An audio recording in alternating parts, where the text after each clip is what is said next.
महाराज जी, जैसे सामने एक पेशेंट या जरूरतमंद है जिसका हमें मालूम है कि ये ठीक होकर उपद्रव मचाएगा और श्री जी के आशीर्वाद से एक चिकित्सक का धर्म है भगवत भाव रखकर इलाज करना, तो हमें ऐसी स्थिति में क्या करना चाहिए? इलाज करना चाहिए, इलाज करना चाहिए। हमको ये परीक्षण के लिए थोड़ी डॉक्टरी पढ़ाई गई है। नहीं, आपके सामने जो आ रहा है मरीज है और सिर्फ आपका संबंध मरीज और डॉक्टर का है। वो कौन आ रहा है, साधु आ रहा है कि असाधु आ रहा है, इससे मतलब नहीं है। जो आपके पास आया, आप अपने अधिकारानुसार उसको रोग निवृत्त कीजिए। अब वो अच्छा आचरण करेगा तो अच्छा परिणाम भोगेगा, बुरा आचरण करेगा तो बुरा परिणाम वो भोगेगा। आपका कर्तव्य है। ऐसा नहीं कि असाधु है तो हम जहर का इंजेक्शन लगा दें, साधु है तो उसे बचाने की चेष्टा करें, ऐसा नहीं। आपका कर्तव्य दोनों को समान भाव से देखते हुए, तभी आप परमार्थ के पथिक भी हो जाएंगे, भगवान की कृपा भी प्राप्त करेंगे। क्योंकि मरीज भगवान है, उस समय सिर्फ आपको देखना है वो कौन मरीज है, कहां से आया है, गरीब है कि धनी है, वो किस क्वालिटी का है, ये सब बातें जो देखेगा वो गिर जाएगा। जो देखेगा वो गिर जाएगा, मतलब परमार्थ का पथिक नहीं रहेगा।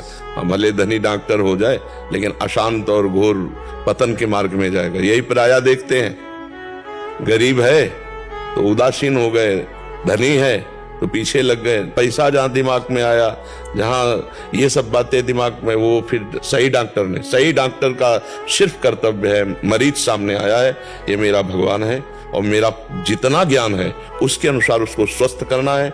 अगर पैसे भी नहीं है तो हमारी पास व्यवस्था है तो हम उसको व्यवस्था लगा देते हैं, पर हम स्वस्थ देखेंगे और तभी हम अच्छे डॉक्टर माने जाएंगे।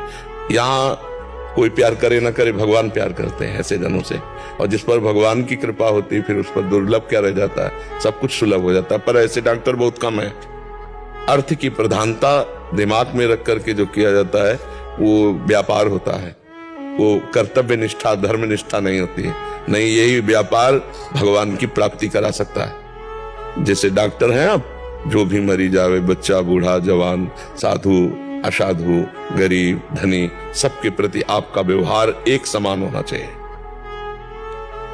जो कुछ अर्थव्यवस्था दे रहा है, कोई बड़ी बड़ी समस्याएं लोगों के पास हैं, ऐसी ऐसी समस्याएं हैं कि खाने की व्यवस्था भी नहीं है। अब वो आपको कहां से कैसे पैसे ला रहा है, 100 रुपया, 500 रुपया, 1000 रुपया दे रहा है। आपको लग रहा है 1000-500 क्योंकि आपको तो लाखों मिलते हैं, लेकिन उस व्यक्ति का जो मेहनत करके पेट पालन करता है, अब उसको हजारों रुपया इकट्ठा करके देने में बहुत बड़ी मेहनत की बात है। 1000 की संख्या जहां खूब ऐश्वर्य है वो बात अलग है। अब ऐसे व्यक्ति वो नेत्रों से दिखाई देता है। आदमी चाहे जितना छुपाना चाहे, उसकी चाल ढाल, बैठना उठना, बातचीत बता देती है कि किस क्वालिटी का है।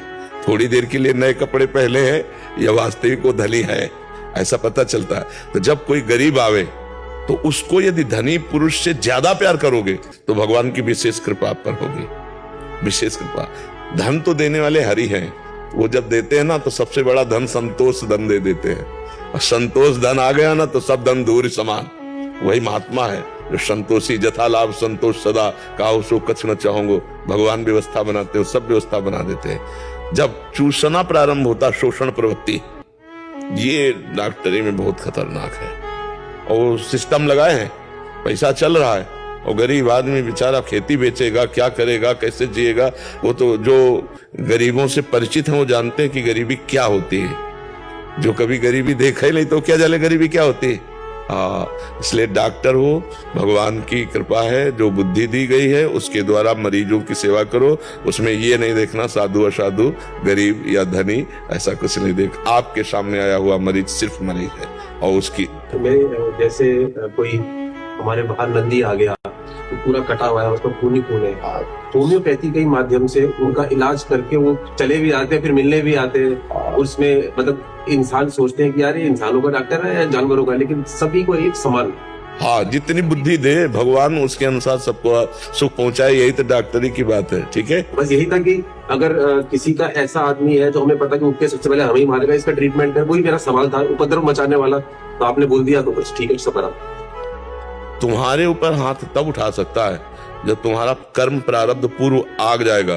तो वो चाहे मरीज हो या ना हो, वो और 5:05 में थप्पड़ लगना है ना, तो कहीं भी होगा वो कर्म, किसी भी जिस आदमी से लगवाना होगा वो आदमी अब झोंका चला आएगा और 1 सेकंड लेट नहीं होगा, पहले थप्पड़ मारेगा आपके।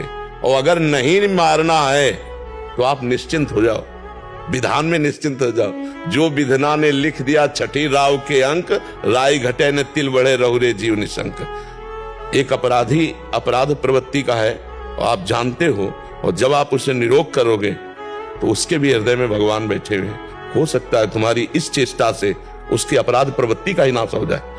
यार मैं इतना नीच हो रही है, जानते हुए भी हमें ऐसा कर रहे, अब मेरा सुधार होना चाहिए।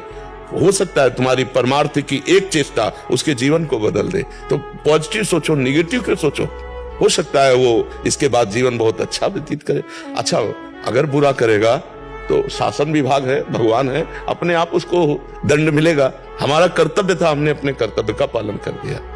क्या ऐसा कहीं है कि अगर वो अपराध प्रवृत्ति वाला है और आपके पास बीमार होके आया है तो आपको डॉक्टरी नहीं करनी चाहिए? ऐसा है क्या विधान कहे? नहीं सर। हाँ, ऐसा विधान नहीं होगा, क्योंकि आप एक डॉक्टर हैं, आपका मरीज से सिर्फ मरीज का संबंध है नहीं? आपको ये नहीं देखना है कि कौन है, कैसा है, क्या है। वो आपका संबंध केवल रोग निवृत्ति से है। तो यही तक रहना चाहिए जिससे आपका परमार्थ पुष्ट हो जाएगा।